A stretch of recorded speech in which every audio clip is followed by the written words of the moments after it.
Jazzcast Pros. In today's episode, we are joined by author Allaina Maria, who lives her life out loud and intentionally. She is a singer, songwriter, multi-genre author, ghostwriter, screenwriter, international motivational speaker, and an entrepreneur. And on top of all of this, she suffered an unimaginable loss. Tune in as she shares losing her child at the age of 6 months, later on her uncle, and how she turned her pain into purpose and into a platform to help others heal and thrive. Welcome to Season 8 of the Fearless Fridays with Marianne podcast. I am your host, Marianne Rivera-Dienert, and in this season, we're embracing what it truly means to live an empowered life. It's time to step into your power, reclaim your voice, and rewrite your story.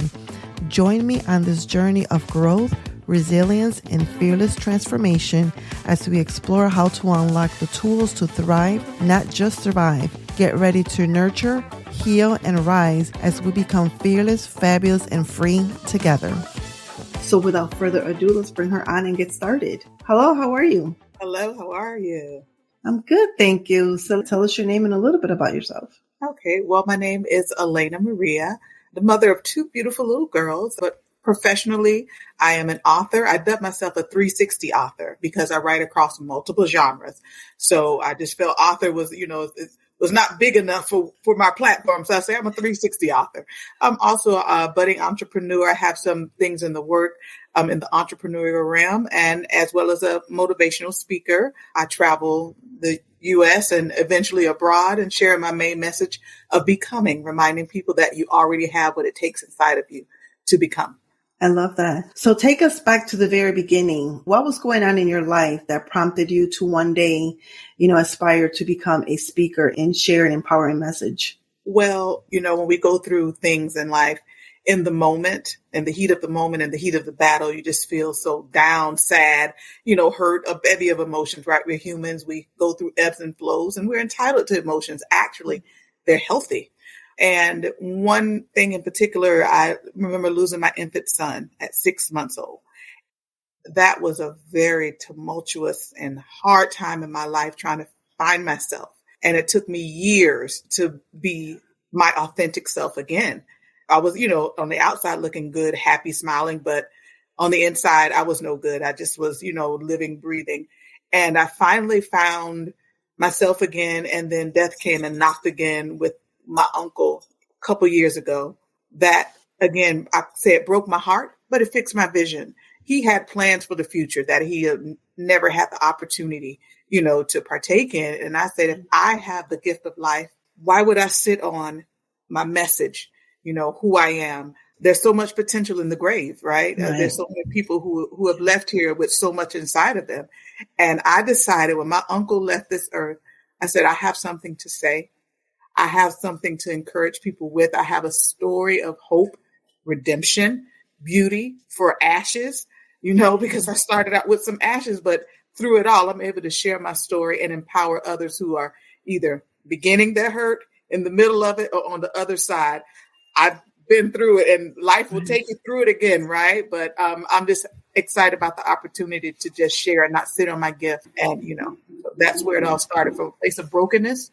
But through that brokenness, want to be able to be empowering to other people, leave a mark on this world. Thank you so much for sharing that. And I'm so sorry for your losses.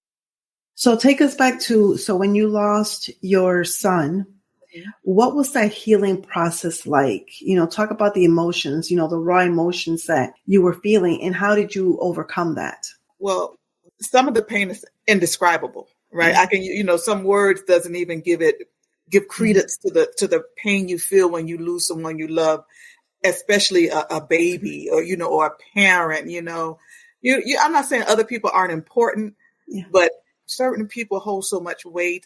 I remember days when I would just be laying on the floor and it felt like an anvil was literally on my back. I couldn't find the strength to even get off the floor. I was irretrievably broken. I literally would take invisible arrows and shoot them to God, hoping to hit him in the heart. Like I was trying to find ways to make it like literally, I was going through it in the worst way because he was preparing to come home and he got sick one day. They called and waited for me to get there. And then within 2 minutes of me being there, he looked at me and I saw it and I felt him leave. He waited on me to get there. And once they took all the tubes out, that was the first time I was able to hold him without all the tubes. And just the thought of, I've never been able to just freely hold him, freely love him, freely kiss him, you know, had to be careful, make sure if I had a cough, I couldn't go to the NICU that day or, you know, so just thinking about all the things that I didn't have, all the people, why me, you know, why not this person? Why me? What did I do so bad in life? So I went through so much self-doubt and just frustration. And I'm a woman of faith, but when I tell you my faith was beyond shaken, it was broken. Yeah. You know, I stopped going to church for a long time because I didn't find a reason to praise or find a reason to worship. I felt I've loved you all my life.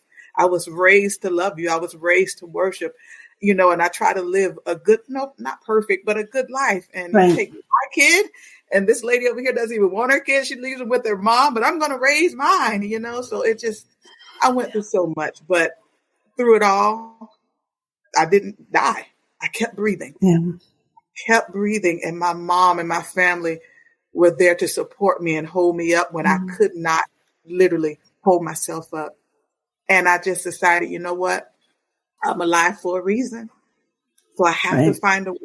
And then I don't think my son would want his mom on the floor all day long, not taking a bath. I'm talking about used to be raw. Right. Yeah. So I'm on the floor and his dad would literally like, Elena, come on, let's go in here and let's do some self-care, you know, but it took a while. But once I got to that place, I just kept putting one foot in front of the other, in front of the other, in front of the other, in front of the other. And I have moments where I miss him, of course, but I just learned to live. And here I am today with a platform now to be able to encourage others. So even though it hurt then, look how I can use it now.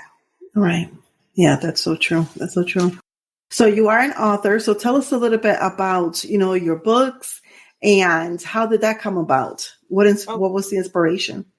Again, I don't know what it is about me and pain. I guess I won't let it get me down because when my uncle passed in 2022, I just, again, lost myself for a minute. But at this time, I have two little girls looking up at me. I have children. Right. I have two children looking at me. They needed mommy to be okay.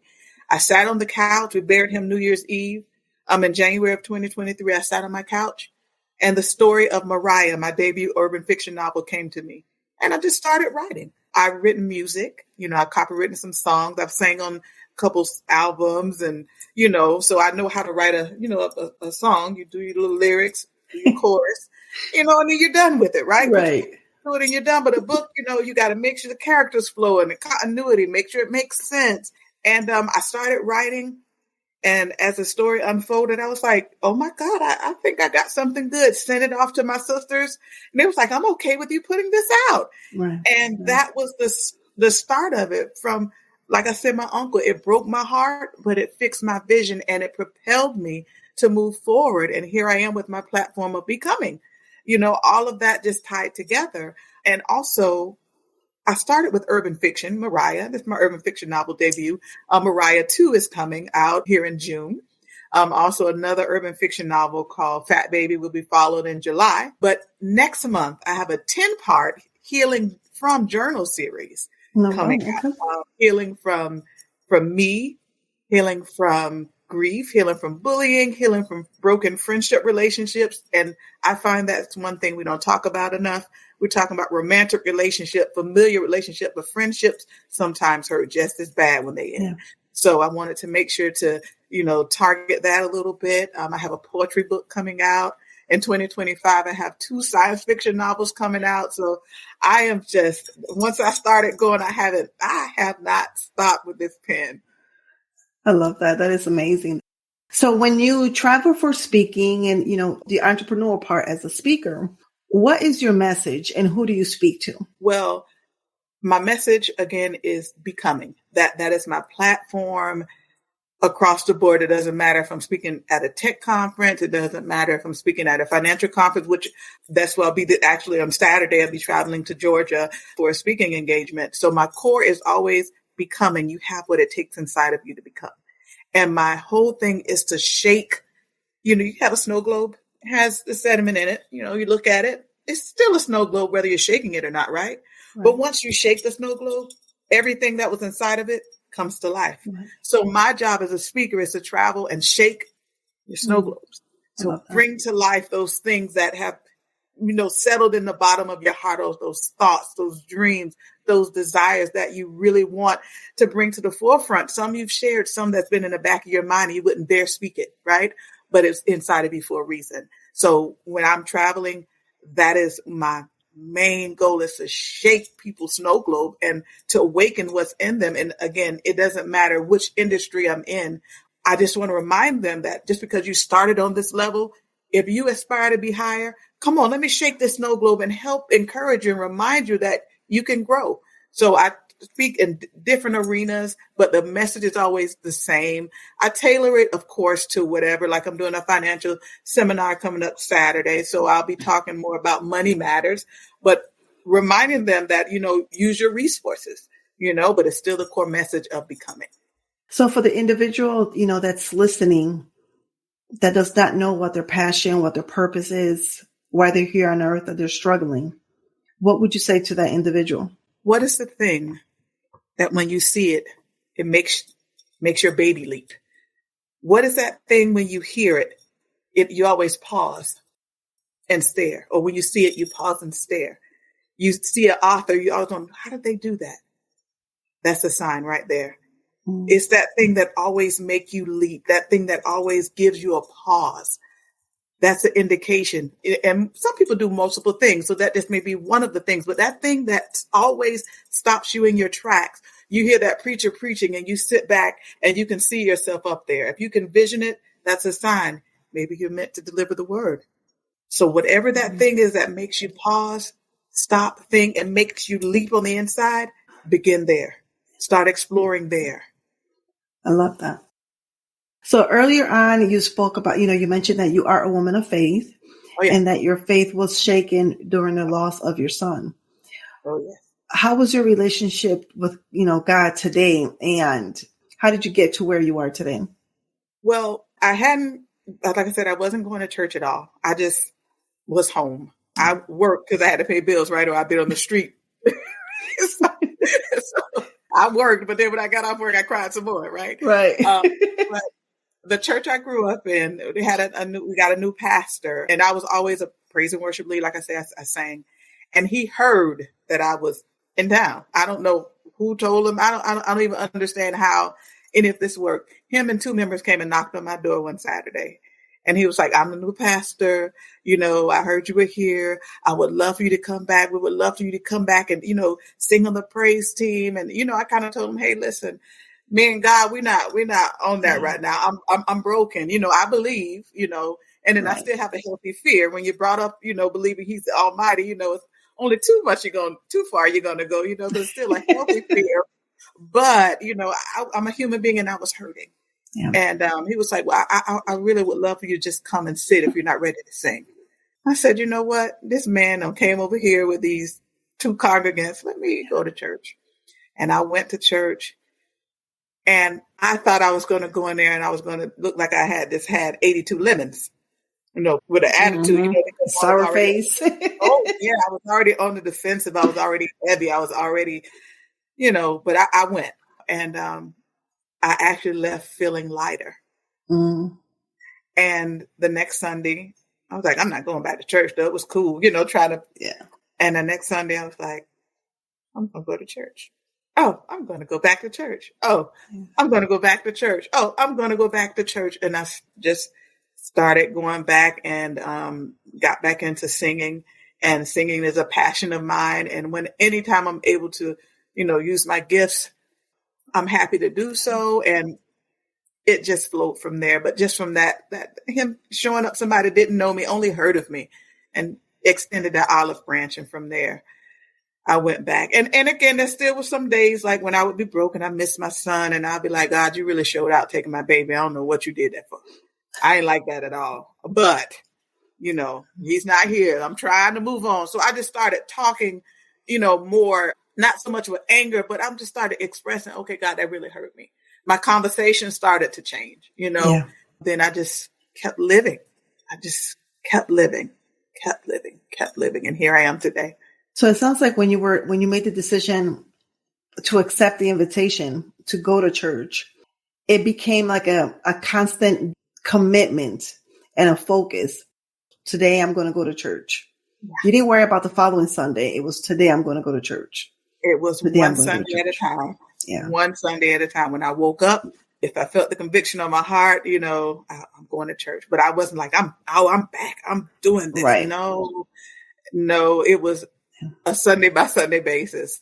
Pure honesty. You want to get on here and sound so, perfect. And I gave my God and I came back ruined. Absolutely not. Absolutely not. I missed my son and I was broken. And the creator who I worshiped allowed it. And I was broken. So with the death of your uncle, you decided that you were going to live differently.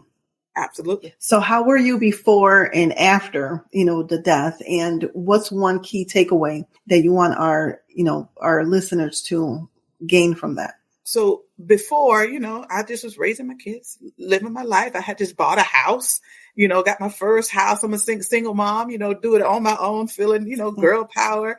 Got me a new car, upgraded, feeling good. Had Thanksgiving at my house for the first time. Against my will. My mom made me do it. I really didn't want to.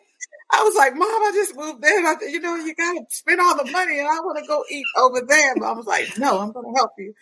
And I'm so grateful that I did because that was the last time we were all together. And then just 2 weeks later, he passed away. So before then I was in a great place. I'm really becoming, I have my job. I'm doing well, living my life, taking care of my kids. They're doing good in school, not much to complain about, And then when he passed away, I had already been down that grief road before my son. And I knew how deep I could go. But like I said, I had two little girls looking up at me this time. So I could not. My uncle was preparing to go to FSU, some big FSU game. He was a fanatic of FSU. Like his passwords were like FSU, blah, blah, blah. Yeah. He was ridiculous. He was a Seminole to his heart. But when he passed away, like I said, it broke my heart, but it fixed my vision. All of his plans are at the cemetery with him. He's no longer on the side. Right. And I had to make a choice. Am I going to sit and grieve my life away like I did with my son? I couldn't afford to just lay around. My children still needed to go to school. They still have their daily activities. I still have, just regular obligations. I have to go to work. I have clients. I'm paid to provide a service at my job. I can't go in there. Hello, this is Elena. I had to, shoulder up my grief. I felt pain. I cried, but I had to put everything in its proper perspective. And I know where I've been before. So I learned from the past hurt and I was able to apply it in a different way. Yeah, I love that. So you are a single mother, aspiring, entrepreneur, and you're an author. How do you balance it all? How do you take care of yourself? Schedule. I have a schedule. When I get off work at 3:00, one child is getting off the bus. She comes home. I'm already suited in my workout gear. I go do my workout. Come back home, start dinner. Child 2 is off the bus. Get her off the bus. She comes. Dinner is ready. Eat dinner. And then around this time, they're settled for the night. And then I can pull out my laptop and get to writing. And I have to stick to that schedule, even though sometimes ideas come. I pull up my phone and if an idea for a book, Jack and Jill went up the hill to fetch a pail of water. New book. Right? And then I have it to go back to, or I take my pen and paper and jot it down real quick.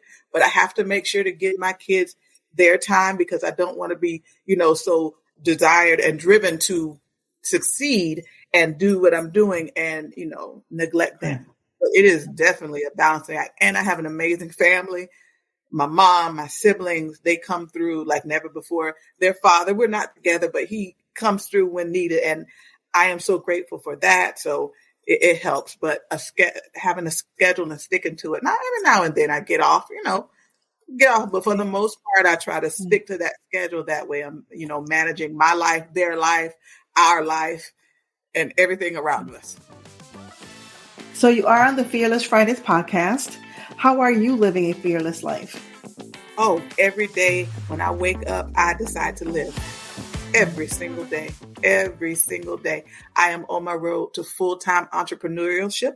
But when I wake up, I log into my job and I do my job appropriately and successfully. And then when I get done, I take care of my family and then I focus on my dreams and my goals. Mm-hmm. Every day I put something down on Allaina Maria, the author, the entrepreneur, the motivational speaker. Every day I put something down on it.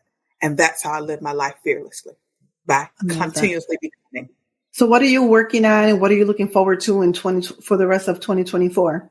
I'm really excited to release the rest of my books. I'm always excited to get the feedback, but the journals, I'm super duper excited about the journals because I'm really big on healing and being whole. And those journals are personal to me because of what we already talked about, the series of unfortunate events that have happened in my life. And everybody have their own series of unfortunate events that happen in their life. These 10 journals can touch a lot of people. So I'm really excited to be able to make my mark on the world by blessing people and helping people to journal and heal. And also just being able to travel and speak and meet new people. I love meeting new people. I really enjoy the motivational speaking part of things. So I'm just looking forward to more opportunities to, travel and meet people and share my message. Any last parting words before we get ready to wrap up? Well, as always, you have what it takes inside of you to become. You just have to take the first step. And I always end with, as always, I'm so excited about your future. I'm so excited about your destiny, and I cannot wait for you to become. I close every speaking engagement with that. So I just wanted to share that with the world. Lastly, where can our audience connect with you, purchase your book, support you? Okay, AllainaMaria.com, AllainaMaria.com. All things Allaina Maria. And then on social media, all the platforms, author Allaina Maria. You can find me Facebook, Twitter, Instagram. But if there's a platform, I'm on there, author Allaina Maria. Awesome. Thank you so much for being with us today. Awesome. Thank you so much for your time. I appreciate it. Have an amazing day. You're welcome. Thank you for tuning in to today's episode. If you enjoyed the conversation, be sure to leave a 5-star review and share with a friend or two.